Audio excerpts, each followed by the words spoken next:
Chers partenaires de la presse, distingués invités, mesdames, messieurs, c'est toujours avec un réel plaisir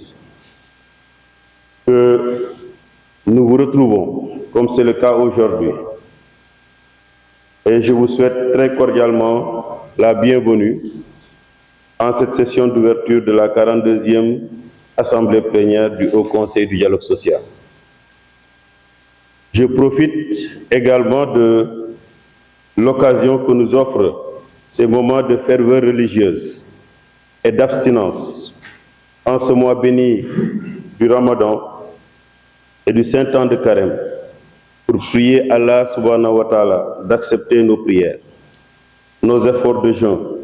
et de nous accorder son pardon, sa miséricorde, mais également la santé et la paix dans nos familles et dans notre cher pays. Mesdames, Messieurs, nous nous retrouvons en cette 42e session de notre Assemblée plénière pour faire le bilan de nos activités en 2025 et décliner les perspectives pour 2026 pour la formulation et l'adoption de notre prochain programme annuel d'activité. Il s'agit là du premier exercice d'évaluation annuelle de nos actions depuis l'adoption du cadre stratégique d'intervention 2025-2027 du Haut Conseil du dialogue social, dont le début de mise en œuvre a coïncidé au Sénégal avec un contexte de très fortes tensions économiques et sociales.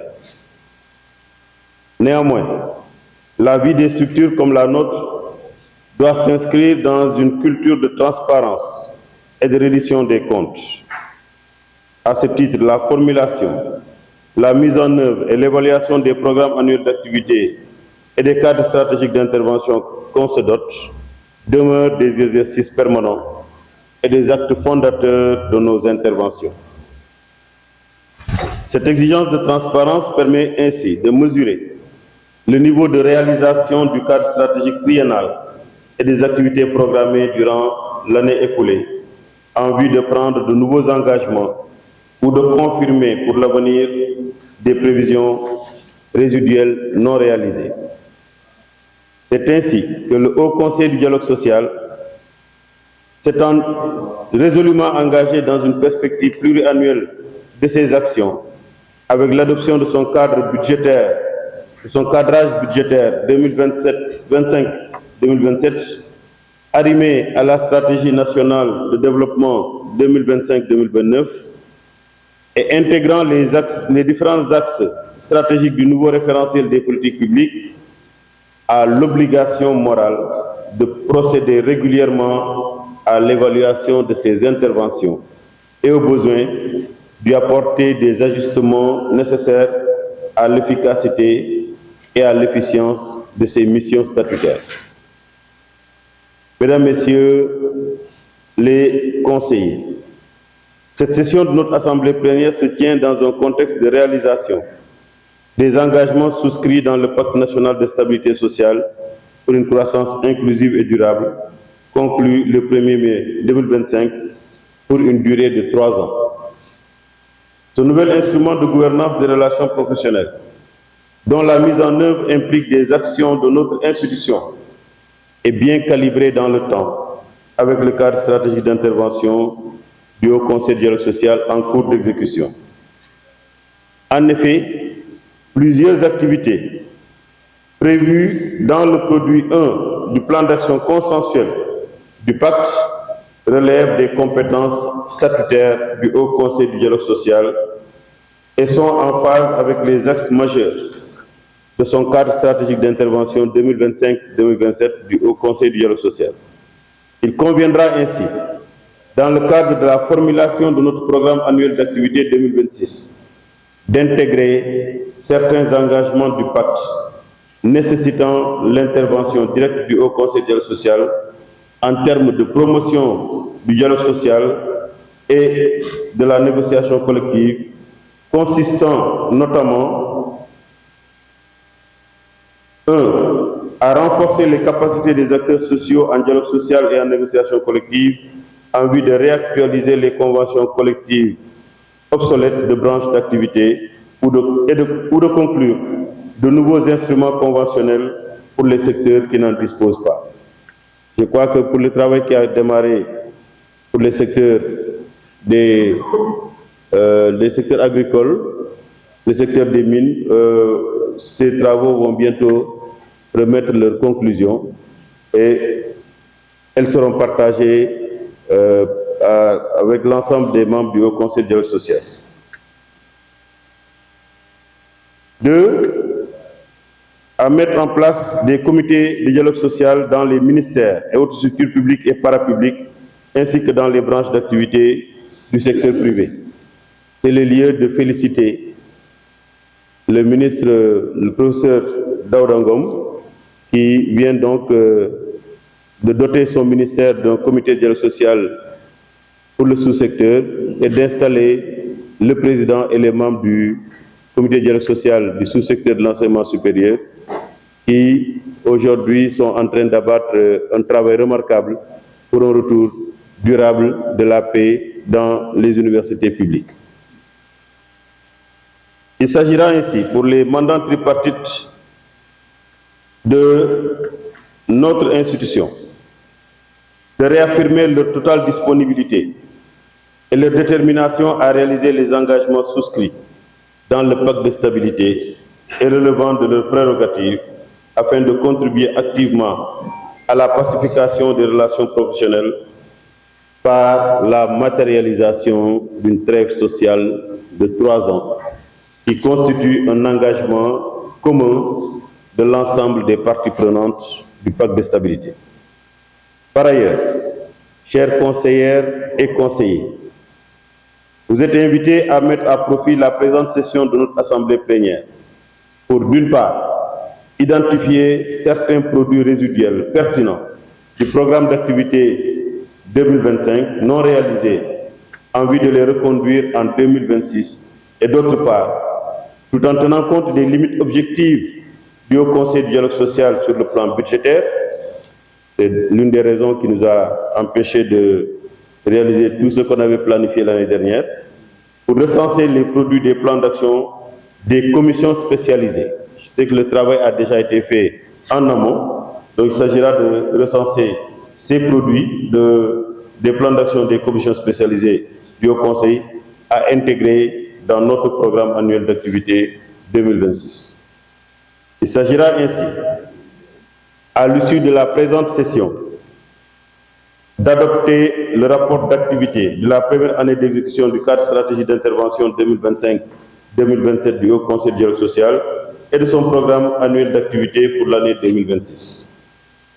D'approuver le draft du plan de projet du rapport 2025 du Haut Conseil du dialogue social sur l'état du dialogue social à présenter à son Excellence Monsieur le Président de la République, de formuler des recommandations des mandants tripartites à l'endroit des pouvoirs publics en vue d'améliorer la qualité des relations professionnelles et de consolider la stabilité économique et sociale du pays par les vertus du dialogue social. Mesdames, Messieurs, à ce stade de mon propos, il convient de relever avec vous que le climat social dans notre pays est depuis quelque temps très agité, principalement dans les secteurs névralgiques de l'éducation nationale et de la santé, qui connaissent des perturbations récurrentes impactant tous les segments de la population. Et s'y ajoutent les menaces de grève générale formulées récemment par les centrales syndicales de travailleurs liées à la mise en œuvre du Pacte national de stabilité sociale pour une croissance inclusive et durable. À ce titre, il faut souligner que le Haut Conseil du dialogue social s'est pleinement impliqué depuis le début dans le cadre de sa mission de facilitation pour un retour à la situation normale. Et dans le secteur particulier de l'éducation, nous avons permis au comité sectoriel de conduire les travaux jusqu'à aujourd'hui. Dans cette perspective, et pour une meilleure appropriation des préoccupations soulevées par ces deux secteurs, je voudrais vous informer, Mesdames, Messieurs les conseillers, que cette assemblée plénière aura une séance d'échange En marge de la session statutaire du samedi 14 mars 2026, avec respectivement le G7 et l'Alliance And-Gueusseum, afin de permettre aux mandants tripartites du Haut Conseil de mieux cerner les contours des préoccupations à l'origine des tensions sociales dans ces secteurs, en vue de formuler de pertinentes recommandations à l'endroit du gouvernement et des partenaires sociaux pour une sortie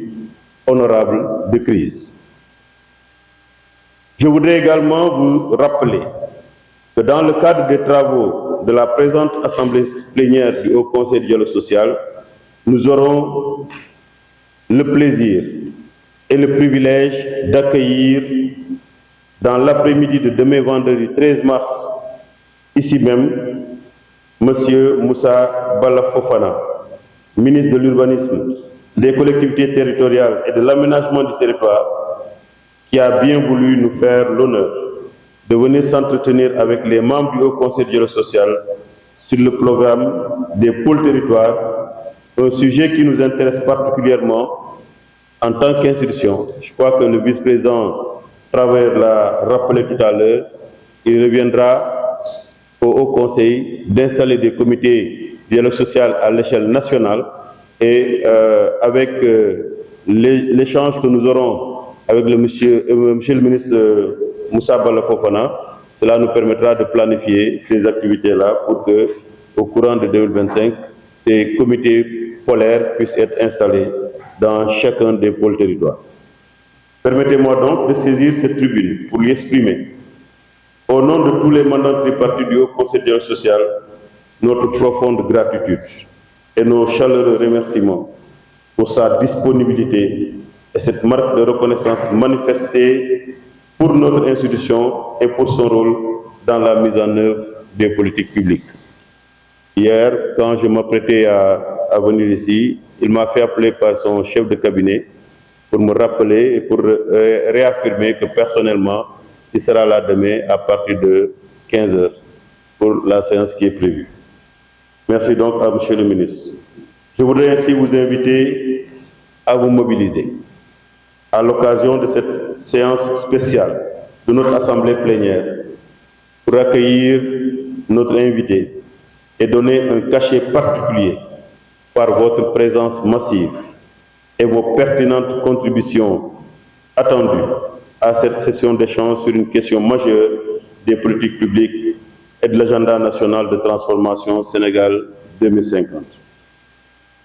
Je ne saurais terminer sans vous réitérer à chacune et à chacun d'entre vous mon appréciation très positive de votre engagement et votre abnégation constante pour notre mission commune qui a toujours permis au Haut Conseil du dialogue social de relever les multiples challenges auxquels les mandants tripartites sont confrontés dans le cadre de la promotion du dialogue social. Au demeurant, l'heure est plus que jamais à la consolidation des acquis et à la mobilisation pour permettre au Haut Conseil du dialogue social de s'ajuster constamment face aux mutations rapides et complexes du monde du travail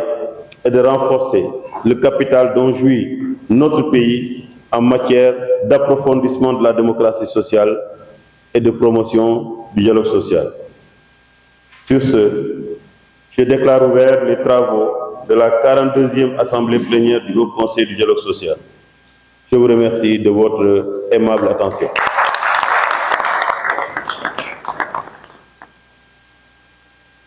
Merci. On va marquer une courte pause.